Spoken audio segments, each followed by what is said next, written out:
Knowles on the News. Susan Knowles.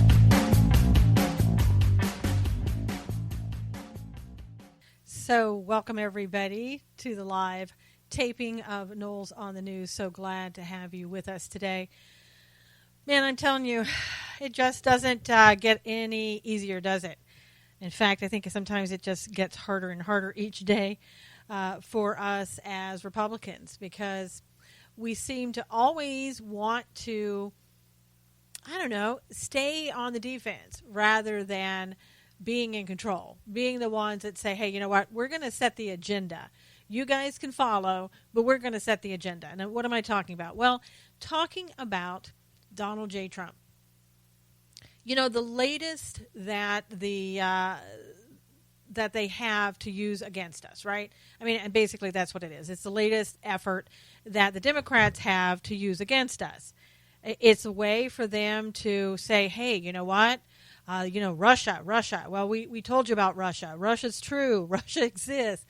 And really what happens is Russia doesn't really exist.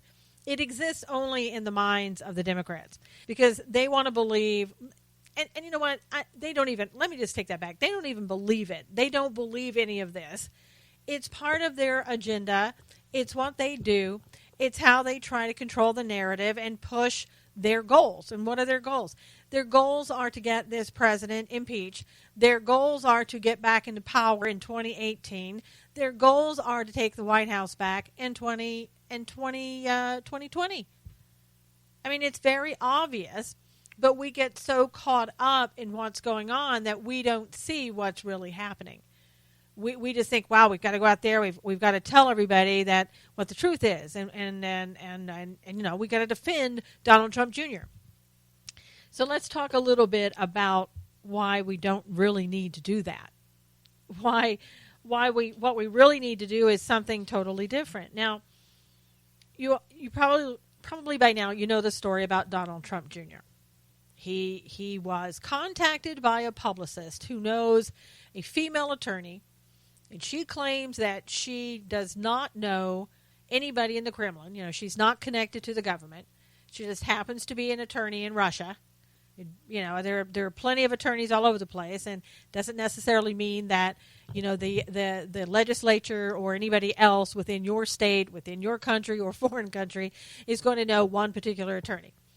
So she said, I'm not even connected to the Kremlin, but I want to talk to you, Donald J. Trump, and this is through the publicist, because she said, I have some information about Hillary Clinton that I think is going to be, I got dirt on Hillary Clinton, and I think it's going to be valuable for you, for your father, for the campaign.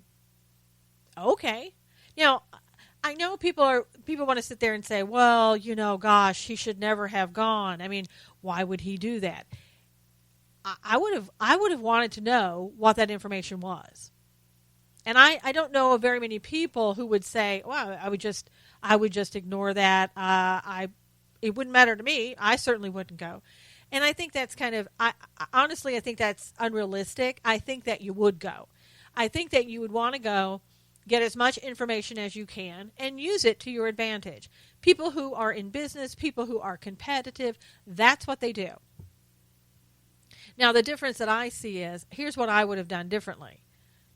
Because, they have access to high-level attorneys, skilled attorneys, experienced attorneys, I would have gone to the attorney and said, look, here's what's been presented to me.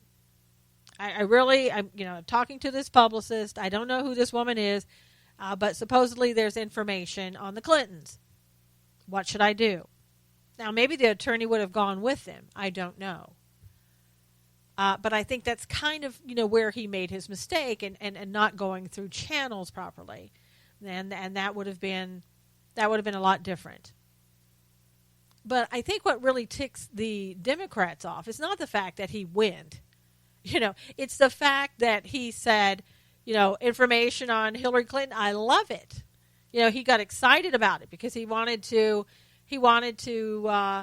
get the dirt on her and use it against her.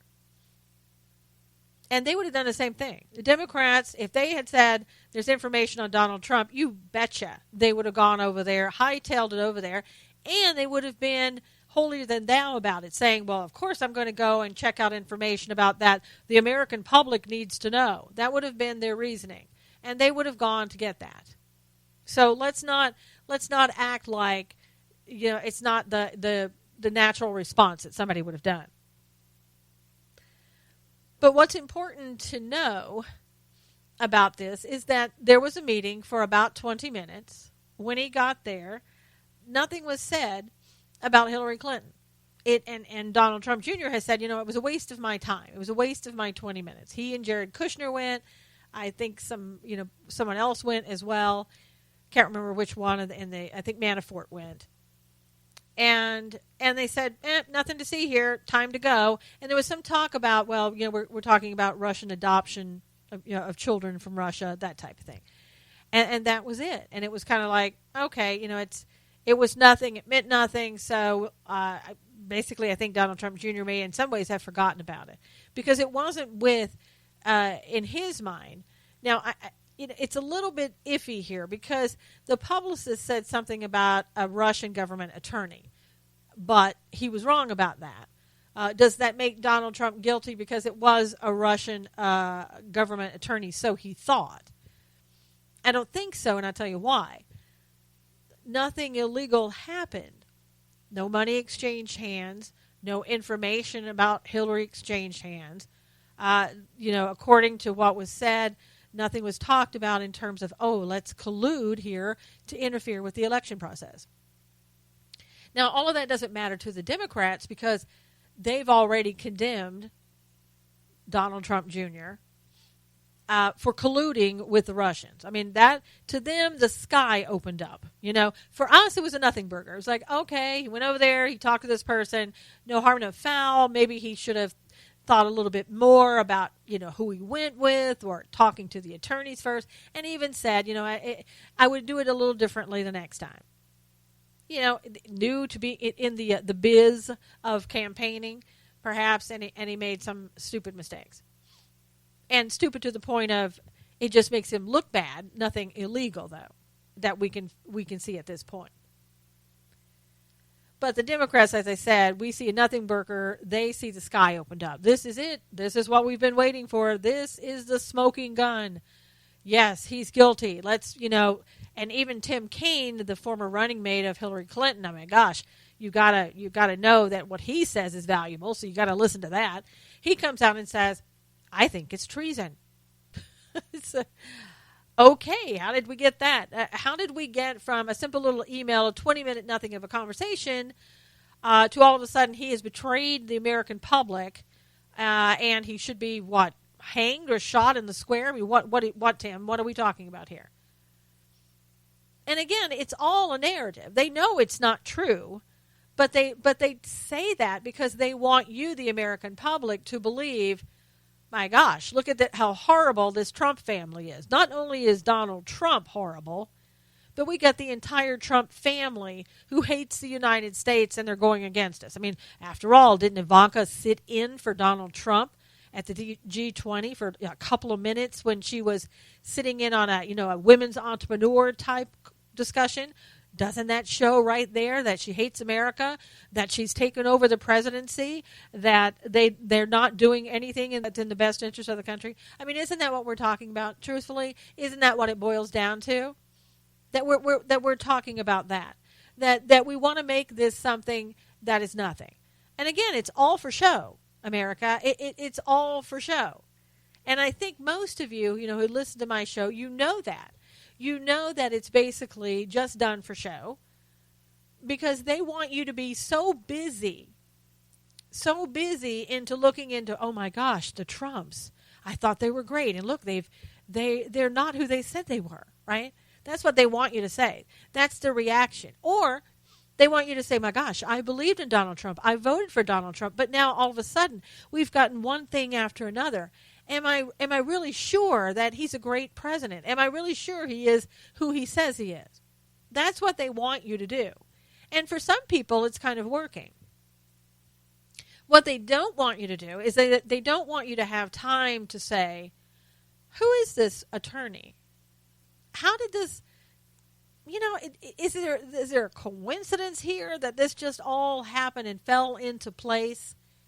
And suddenly, about 8 days later, after talking to, Donald Trump Jr., all of a sudden she's seated up front in a prime position in a congressional hearing.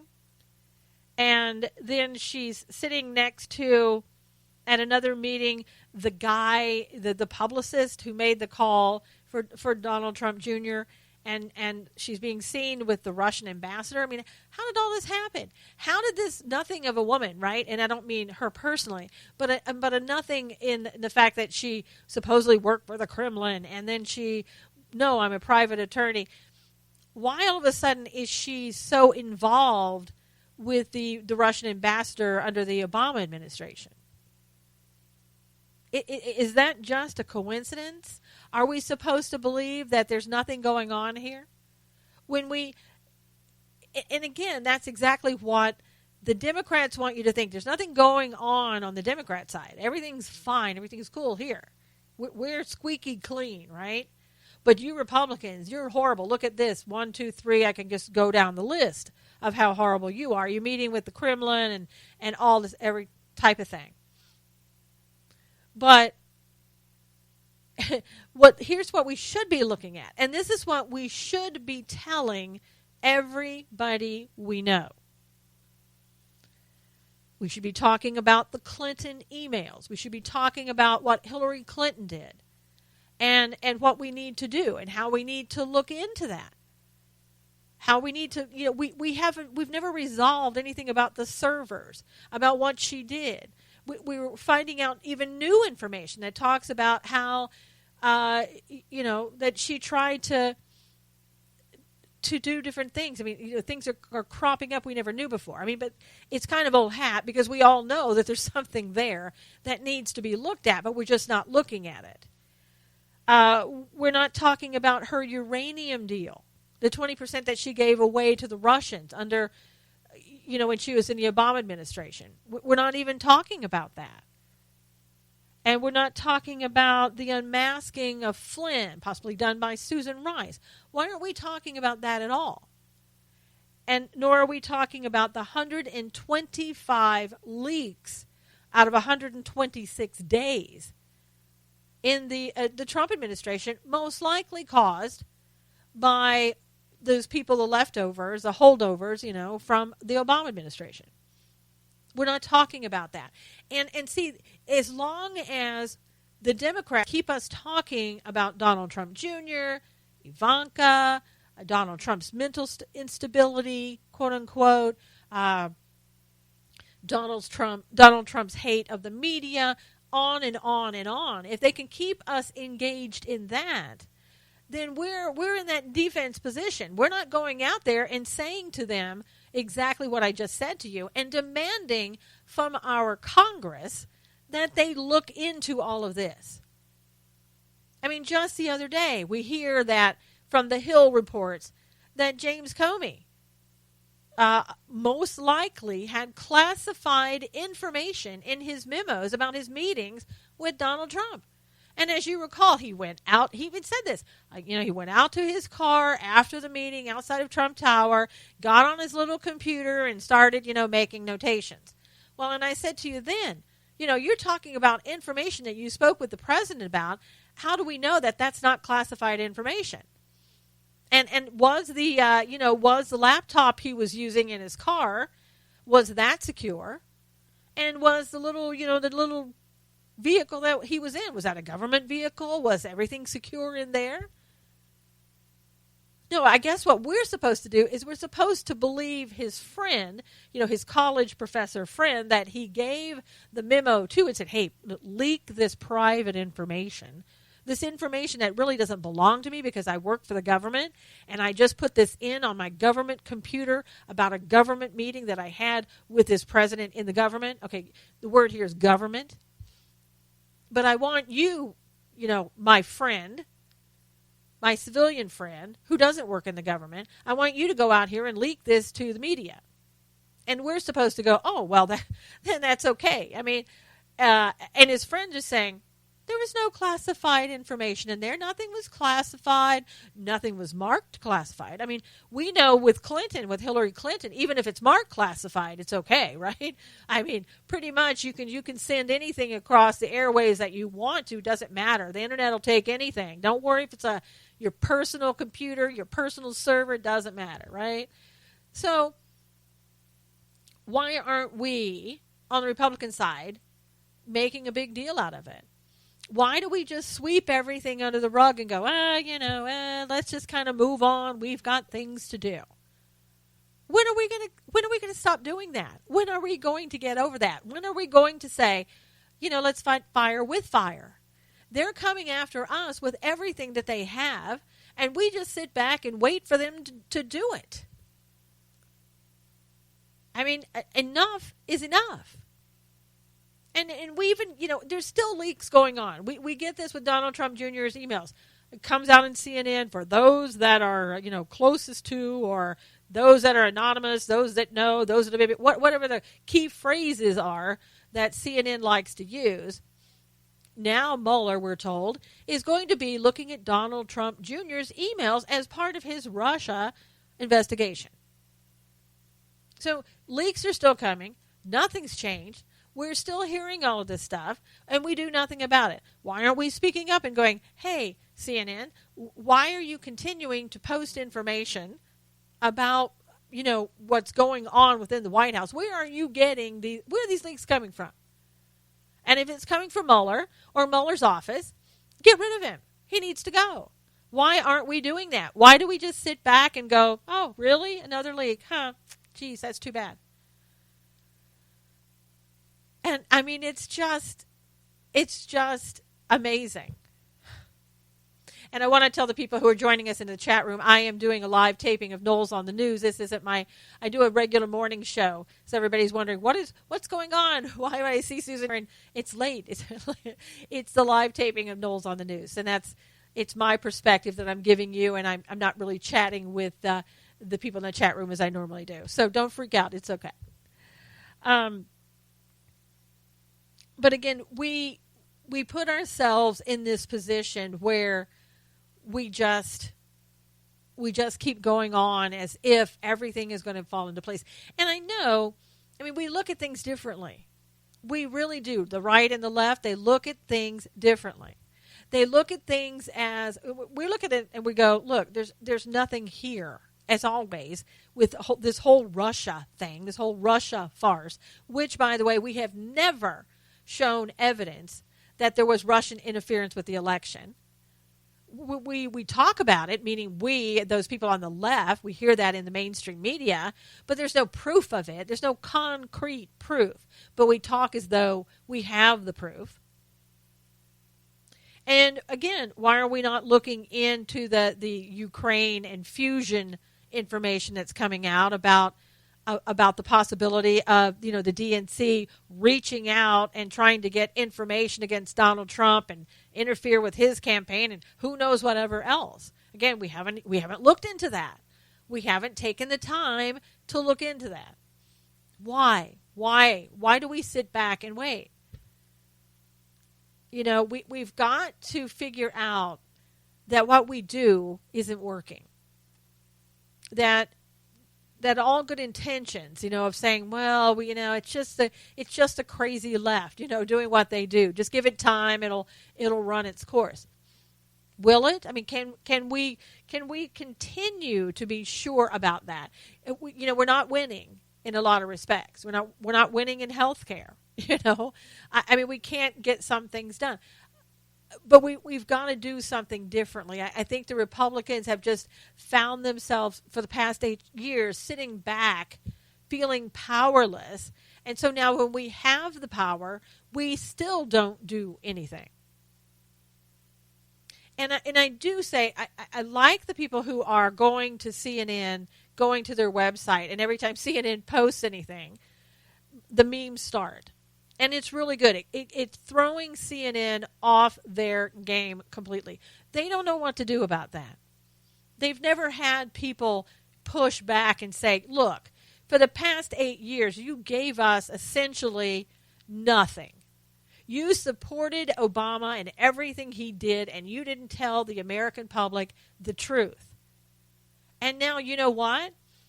You may not like the fact that this president doesn't like you. You may not like the fact that people are talking out against you. But we, the consumer, guess what? We have the right to do that. You may not like the president doing that, but you can't stop us from doing that. We can do whatever we want, and you can go in there and you can take off the negative comments and delete them and come back and act as though nothing happens, and we will be right back there doing it again, because we're the consumer. And for all of us who don't watch CNN, that's our only way to tell you. The reason that we don't watch you is because you aren't truthful. You don't tell us the truth. You don't report the news. You report what your agenda wants you to report, what benefits you, not what benefits the American public. But you have the audacity to stand there and act like that this president and his family doesn't support America. When you've been caught on video by James O'Keefe video saying, hey, we do it for ratings. Ethics, truth, kind of out the window. We really don't care. We're trying to get ratings here. All right? Nothing to see here, just ratings. So we're going to be a part of your ratings. We're going to let you know by memes exactly how we feel about you. We may not be able to be there in the White House press conferences, but we're going to let you know on social media exactly how we feel. So you may want to go against the American people and not tell the American people the truth, but we're going to be here to remind you that we know the truth, and we're going to give it right back to you. We're going to hold up a mirror and let you see who you are with your fake news. And I know the difference between fake news and real news. And most of the time, when on CNN, a lot of it is fake news. When you give sources that don't have a name, that don't have a face, that don't even have an office that they came from, to me, that's fake news, because I've got nothing to go there and research and see if it's true or not.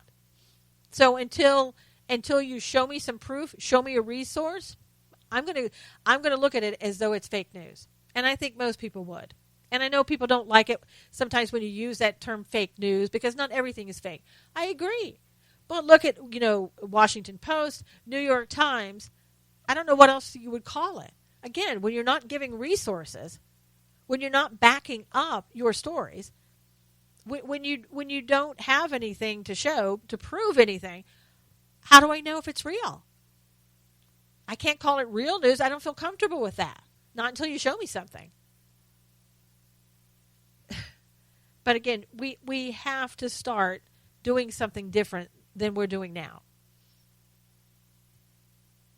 because we have a real quote-unquote enemy out there that is trying to destroy not only this president, not only his family, but the entire administration. They're trying everything that they can do to stop him functioning and doing what he needs to do for the American people. And I can tell you right now too, I'm concerned about the health care bill, because I think, while we sit and say maybe the Democrats, this was a setup with this, this attorney and Don Jr., I think, there's a kind of a setup happening here in the health care. I think that Paul Ryan and Mitch McConnell are happy just to say, we got this health care bill, we're putting the taxes from Obamacare right back in there. We got all of this stuff. It's not going to be a good bill, because the American public, for the most part, wants repeal and replace. And that's what Donald Trump, got in on, elected for that promise. Now, Donald Trump recently, and I want to remind everybody of this, because when it hits the fan, it's going to be, well, this is Donald Trump's health care bill. Well, not exactly, because Donald Trump came out recently and said, you know what, maybe we should scrap the whole thing and then start over. Mitch McConnell, Paul Ryan, oh, no. We have this perfect bill here. We just need to tweak it a little bit, and we'll give it back to you and go on. Even if it passes, I wish that Donald Trump would just veto it. Because if it's going to have what we're hearing, all of this, the taxes that are still remaining in there from Obamacare, there's nothing different. we're going to have Obamacare times 2, second level, whatever. And it's going to fail because it's going to give us the same type of bad elements in it. I say, let the insurance companies sell across state lines. Make the insurance companies do their business. I mean, it's easier for them to get government subsidies. They want to worry about anything. So, I understand there's a little problem here with the insurance companies. They don't want to do what they're supposed to do. Well, maybe it's time that we start making them do that as well. So let's get them back in line. Let's get them covering the pre-existing conditions. Let's let them sell, like I said, across state lines. And, for those people, that very small percentage of people who don't have insurance, we're going to have to cover them because they've been covered for the last 8 years. Once you give a social program to somebody, it's really hard to take it away from them. So this is what you get, when you do that. But, this thing should have been done in January, the next day after Donald Trump was inaugurated. The Republicans had, 7 years to work on it. And they have nothing. And Paul Ryan is the man in charge. Like, how did he get this position? Who made him king of healthcare? I had a guest on my show on Monday, Paul Nehlen, by the way, who is running against Paul Ryan in Wisconsin in 2018. If you're in Wisconsin, you need to know who Paul Nehlen is. Go to SusanKnowles.com, look for that show, or on my YouTube channel, look for that interview, and listen to what he has to say. He wrote a book called Wage the Battle about Paul Ryan. And I'm telling you what, if you didn't like Paul Ryan before, you're really not going to like him after either reading that book or watching the show. And I would suggest that if you're in Wisconsin, that you vote for him. You get out and vote for him. You get out and campaign for Paul Nehlen. Anybody that you know who has any influence on anybody, a voter in Wisconsin, you tell them so they can tell the voter in Wisconsin so they can understand who Paul Nehlen is and get to know him better and get Paul Ryan out. But I think the deal is here. I think that Paul Ryan is just going to go back and say, you know what? It was President Trump. He really loved this. And this is his idea of what it should be. And so it's really his health care bill, and he did this. He would like nothing more than to see this president fail. He is not a pro-Trump individual. He's been heard saying before during the campaign he wasn't going to be for this guy and support this guy now or ever or something to that effect. So, why is we think he's any different? The guy, after reading the book, I swear, he just sounds like a all in it for himself, heartless kind of guy, could care less, and he lives in a mansion with a wall around him. And yet, he doesn't want the wall, right? It's do as I say, not as I do. And that's who these people are. And he's a total globalist. This is what we're working with. These are the factions, the people that are working against our president in the White House, our own side doing this. And I know I don't have to tell you this. I know that you know this. But I think sometimes we forget. And we think, oh, well, the Republicans, now that we're in total power, we got the president, the House, and the Senate, we're going to get things done. They don't want to get things done. They don't want this president to succeed any more than the Democrats do. And then you have people like John McCain and Lindsey Graham, who at every opportunity, the little Democrats in Republican clothing, that come out and have, badmouth the president every chance they get. And John McCain, I think the health care bill is dead. Well, I guess you're hoping it is, so we can continue to have what? Obamacare until it fails, and it's failing. It's not going to continue. No, but John McCain, I want to reach across the aisle. I want the Democrats to join in with us because it's the thing to do. But John, did you forget? Did you forget, John, that when the Democrats were in charge, when they were doing Obamacare, They didn't ask the Republicans to do a darn thing, and they really didn't make any changes that the Republicans suggested in Obamacare. So, John, I know you're used to carrying the water for the Democrats, and you want to keep doing that, but you know what? We don't want that. That's why we voted for Donald Trump. That's why Trump's president, and you're not. And I think, McCain is just bitter. It's the only conclusion I can come to. He's bitter that he's not the president, that he's not able to, continue to carry the water for Obama or Hillary if she had gotten elected. He even comes out and he talks about, gosh, I wish I had never voted for Rex Tillerson at sometimes because he doesn't think the way I do. Thanks, John. We love your support and the Republican Party. It's always been great. And we need to vote people like that out. We need Paul Ryan gone, John McCain, Lindsey Graham. People like that need to go because they're doing everything that they can do to work against this president and getting the job done for the American public. We should be at this point, we should have had a tax reform bill. What's going to happen with that?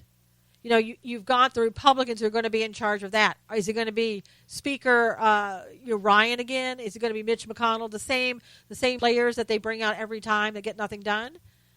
So what are we going to have with the tax code? Is John McCain going to come out and say, well, my gosh, you've got to involve the Democrats in this. We can't do this on our own. We can't come up with a good policy. Let's bring the Democrats in. They're the brains of the operation.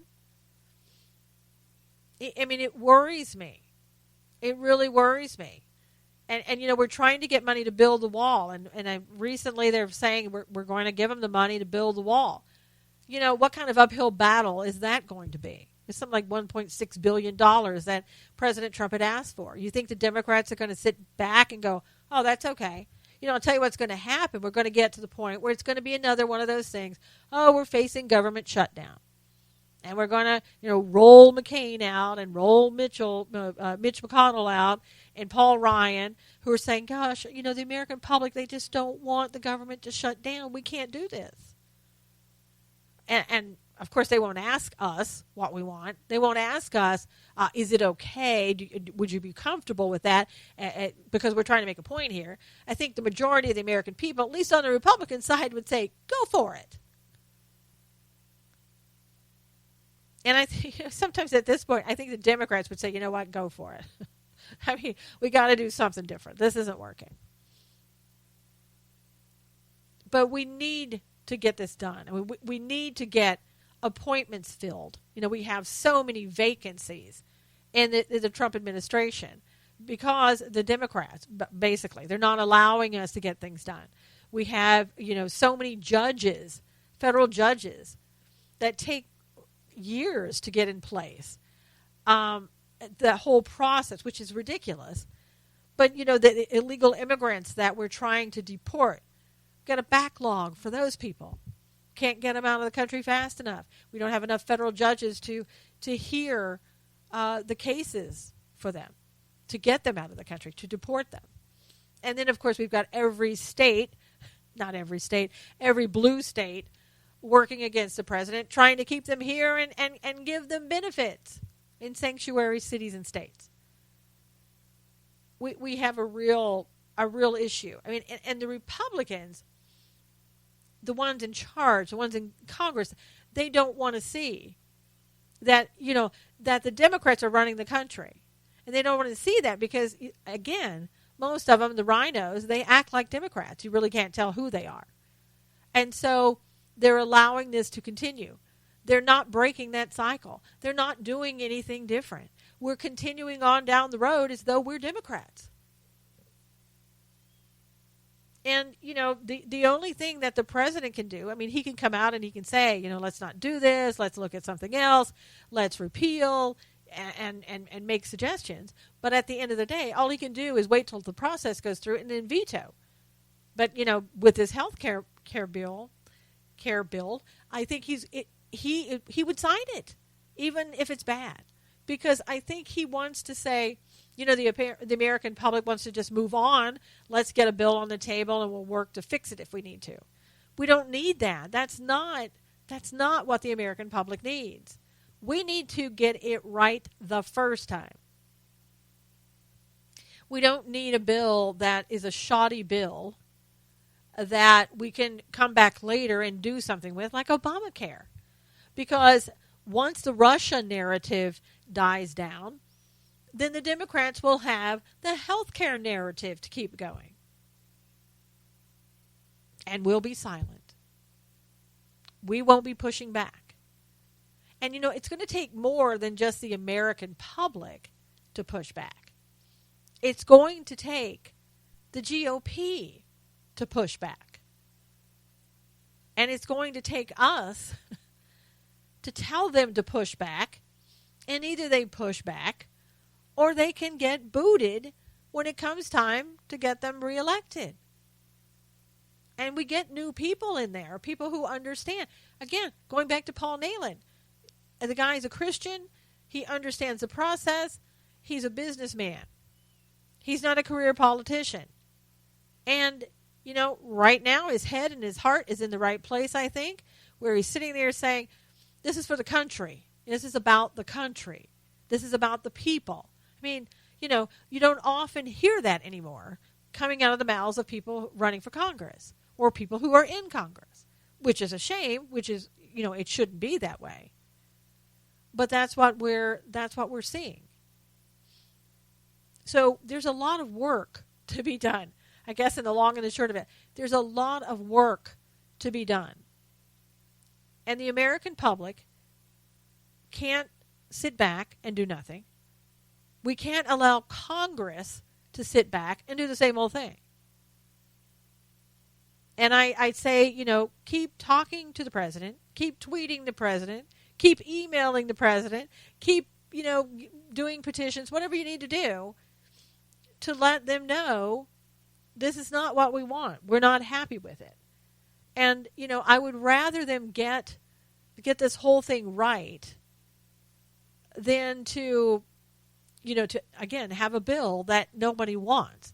That is not going to take care of the problem. That's not going to change anything. That's not going to change the premium costs for people. We need a new day, a new way of looking at things, a new way of handling things, so that we get it right, and we're a new administration and a new Congress, if you will, a new point of view. And is it an uphill battle? You bet. You bet. But think how hard it is for this president. 71 years old. He may have, one or two friends in the White House. And seemingly everybody else is working against him. I mean, how hard is that? And how defeated would the average person feel day in and day out having that around them? I think it would be hard-pressed for people to say, oh, no, that wouldn't bother me. Because I think it really would. And it's got to be draining. But he just seems to keep going somehow. I mean, the guy, I don't know how he does it. I really don't. But he runs circles around people. And they don't like it. They don't like it. They, meaning the rhinos, they, meaning the Democrats, they, meaning those people on the far left. They don't like the fact that he is successful, even when they've done everything they possibly can to ruin his success, to defeat him. So keep praying for him. That's all I have to say. Keep doing what we need to do. And you know what? It's not for Donald Trump. It's for America. When it boils down to it, it's for America. That's why we need to keep doing what we do. And there's other things that we should pray for as well.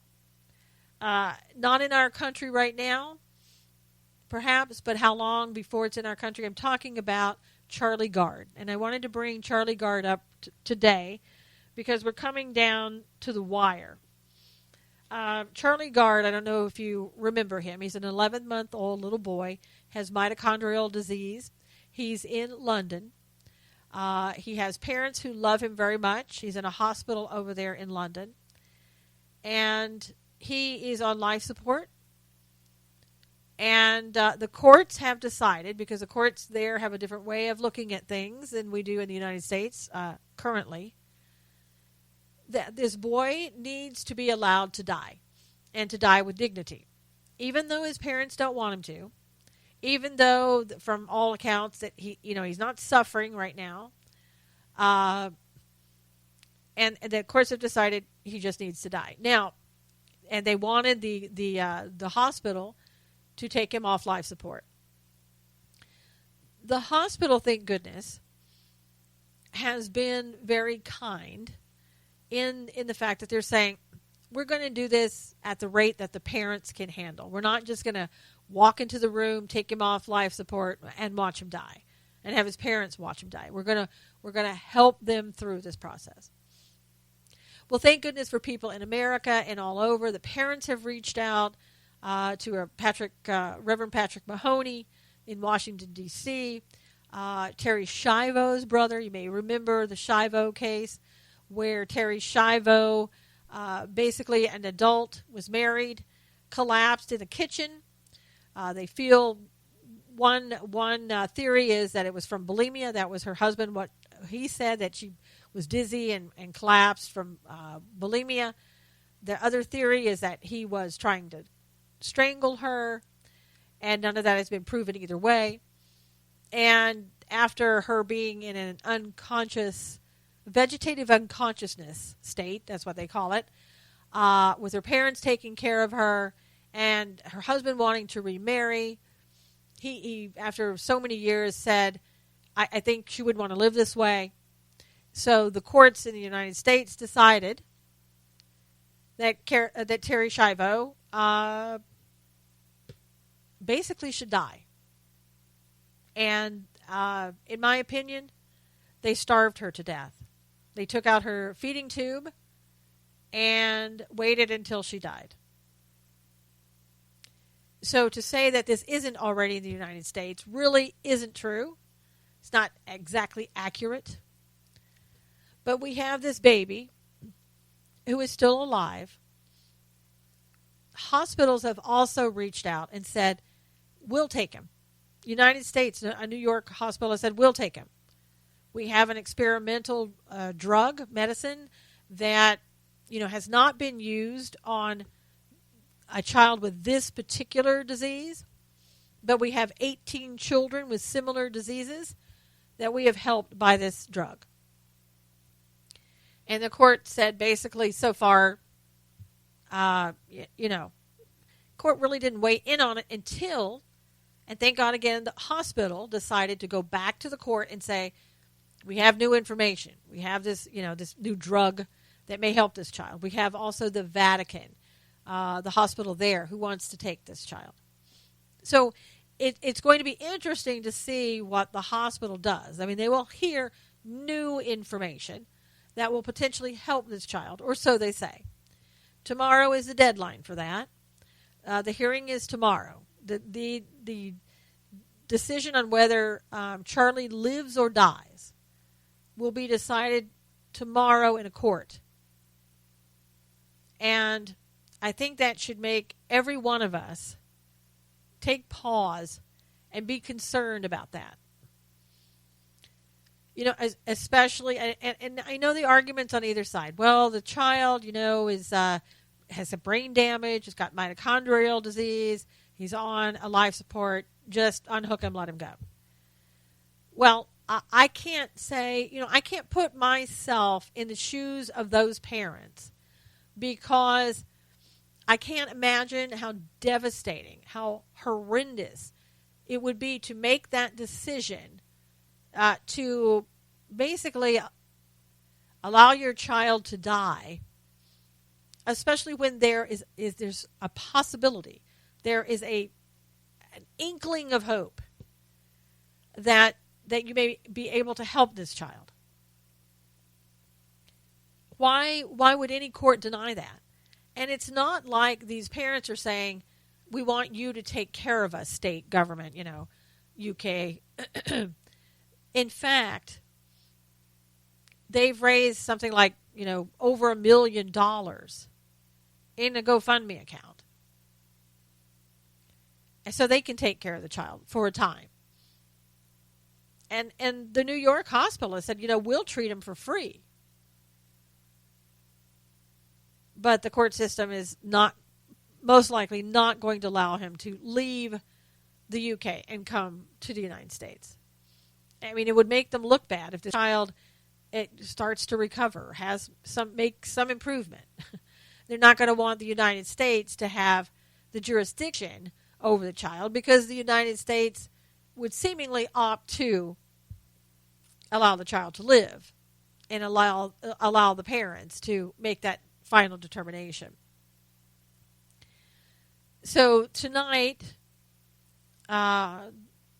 Wednesday night, there's going to be a prayer vigil across the world, beginning at midnight Eastern Standard Time and going until noon the next day, to pray for Charlie Gard. And I would say, regardless of what side you're on, whether you believe that this court should act in the best interest of the child, and that is the best interest of the child. I mean, assuming that the child would say, I would rather die than have experimental medicine maybe save my life. I mean, I don't know how you make that determination and say that the child would not at least want to try that and see. But I think it's important for us to wait and see. Is this court going to act as God? Because that's what, in my opinion, that's what's happening. That you're going to have a court who is going to determine life or death. And for people, who think that the single-payer health system would be a great answer to everything, this would be the type of thing that you'd be facing in that single-payer health care. They would determine whether or not your life should continue or it should be cut short, based upon your age, what condition you're in. No matter if somebody else says, well, I'll take care of that person, I'll take care of you, or the hospital says, I'll do it for free. It wouldn't matter. It would be the determination is, nope, you live, you die. Do we really want to have a court doing that? Do we really want to continue to erode the rights of parents? Now, in Europe, it's my understanding that they look at the rights of children and make them superior to the rights of a parent to do what's in the best interest of their child.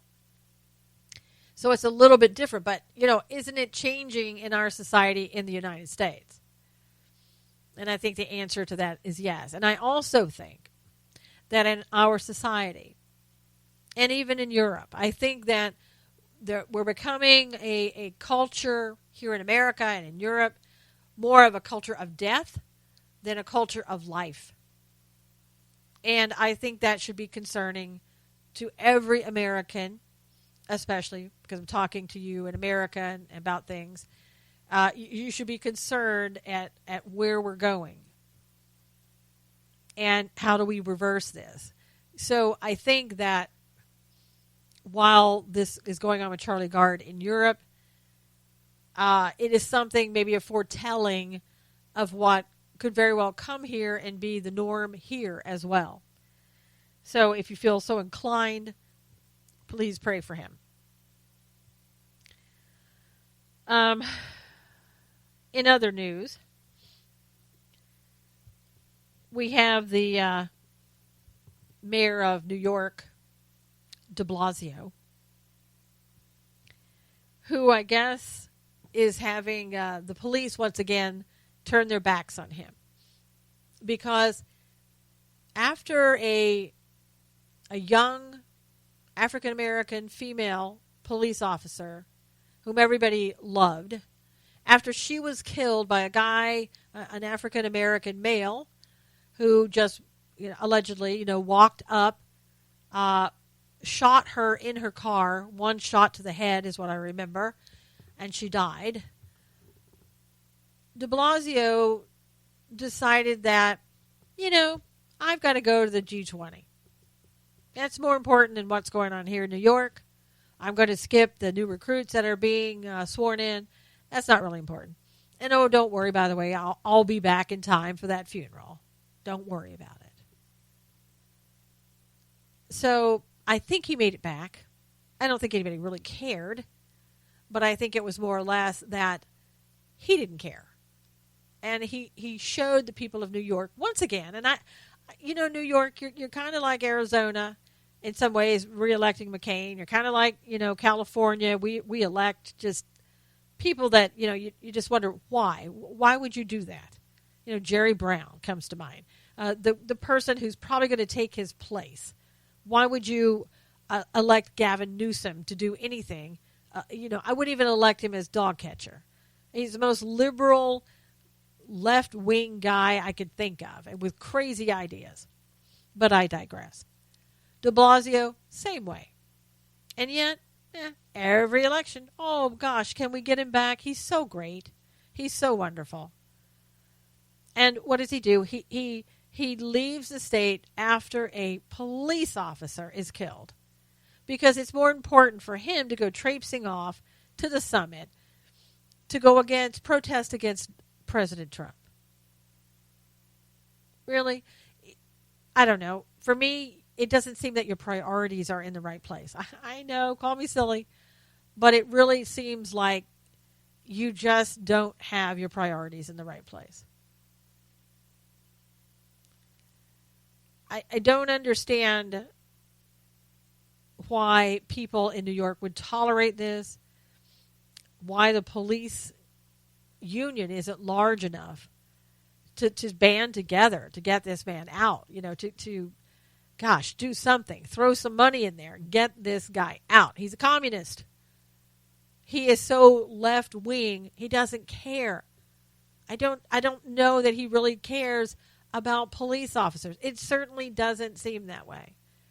And so the police, the best that they can do, they turn their backs on him to show him, we don't respect you. You know why? Because you don't respect us. And good for them. They were saying it was about 1,000. I don't know how many it was. I don't care if it was one.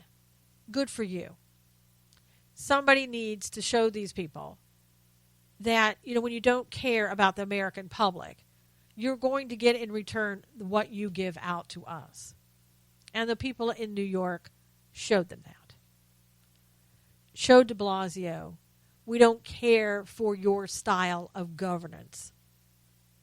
And I hope the next time I'm telling you that I hope people will just vote him out. Vote him out. Now, another subject I wanted to talk to you about. Don't know if you've heard about the the latest from the ACLU. They've got really important things they have to do, and this is just one of them. That little thing called voter fraud that everybody really knows is there, but nobody wants to talk about it. The little voter fraud that Donald Trump said, you know what, I think the popular vote did go for me. I think there's voter fraud, and therefore I'd like to look at the 50 states to see, was there actual voter fraud? Because it's been brought up. He was brought up before him. And a lot of people feel that's how Obama got elected the second time. It was voter fraud. Now, we're willing to talk about Russia all day long, but we don't want to look into actual voter fraud that could be occurring in the United States. And 44 states have said, oh, you're not getting our voter fraud information. Are you kidding me? What do you think this is, the United States or something? And so the ACLU said, you know what? Donald Trump appointed this commission to look into voter fraud. We don't like it. We don't like who's on the commission. We don't like who's heading the commission, which is the vice president right now. We don't like that. We don't like the fact that we think you're just setting this up so that you can prove that you got voted in by the popular vote. We don't like that. And we don't like the fact that you've already had a meeting that you didn't hold publicly. So the public didn't get to come to the meeting, didn't get to hear about it. So we're going to sue you. Now, how far they will get in that, I don't know. Depends if they go to the Ninth Circuit Court of Appeals, they'll hit a home run. Will the states ever have to turn that information over? Oh, I think they'll probably fight it for the next 6 years, right? Just enough time where 8 years have passed and he's leaving office or something. So it'll just drag on because we don't seem to be holding anybody accountable lately. DOJ's not really holding people accountable, even those people who want sanctuary cities. And he's already said, no, don't do that. Okay, we'll start coming down on these people and saying, I said, don't do that. Now, here's the penalty. Here's what you're going to have to pay for that. Here's, some of the mayors are going to have to go to jail. Whatever you need to do to bring back law and order in this country, do it. But no, we're going to have the ACLU go out and sue because they just don't like who's on your commission. Well, I don't know if this will help or not, but Trump today appointed Christian Adams, and they call him basically like the voter integrity, right? He's if you looked up voter integrity, his picture would be next to it in the Webster's dictionary. So he's the guy that basically is going to go in and decide whether or not there's been voter fraud. He's heading the commission, and he's going to run things. And he's the guy, I don't know if you remember, but back in 2010, he was under Obama, and he stepped down. He's an attorney. He stepped down from the DOJ because he basically was saying that he didn't like the way that Obama administration mishandled the 2008 New Panther incident that happened in regards to voting fraud, or let's say voter intimidation, not fraud, and where it was alleged that two New Panther gentlemen, right? They stood outside the voting booth with batons and tried to intimidate white voters from going in and voting. But it seemed to be something that was it was okay. The Obama administration didn't mind that. Now, if they'd been black voters being intimidated, I think it would have been a whole different story. But these just happened to be white voters. Well, with white privilege, nobody cares about the white voters, right? So apparently this guy said, Obama, you didn't come after these people with the same vengeance that you would have come after those other ones that were discriminating against people of other races. So he stepped down. So he wants to ensure, according to what we've read, or I've read so far about him, he wants to ensure the integrity of the voting process. So I don't know what the excuse is going to be now for the states not to give that information over to the president. But again, as I said, 44 states have already said, I'm not giving you anything. I think only Arkansas has given the information that has been requested. There's something wrong with that. There's something wrong with allowing these states also to do what they want to do. Now, because I'll tell you why. While we may vote within the state, we're talking about a federal election. We're talking about interstate commerce. We're talking about federal law here. And I understand states' rights, and I love states' rights, but I'm telling you, it doesn't trump federal law. And we've got to get these states. I know for 8 years they got to do whatever they wanted to do, especially in the Democrat states. They got to do whatever they wanted. But there's a new day, there's a new sheriff in town, and we need to let them know there's a new sheriff in town and that the laws are going to be enforced.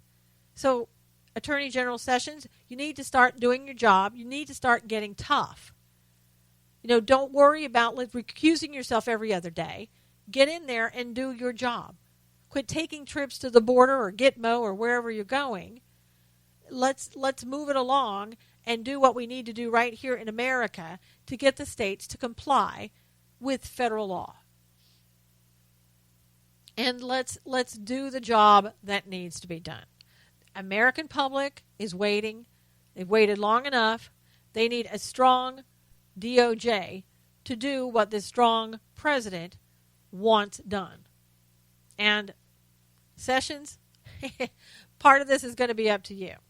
And you can't hide behind Russian recusal all day long. That's going to go on forever.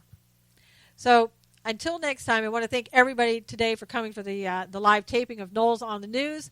Until next week, take care of yourself. And we'll see you again next week with another great perspective of mine on what's going on in the news. Take care, everybody. God bless.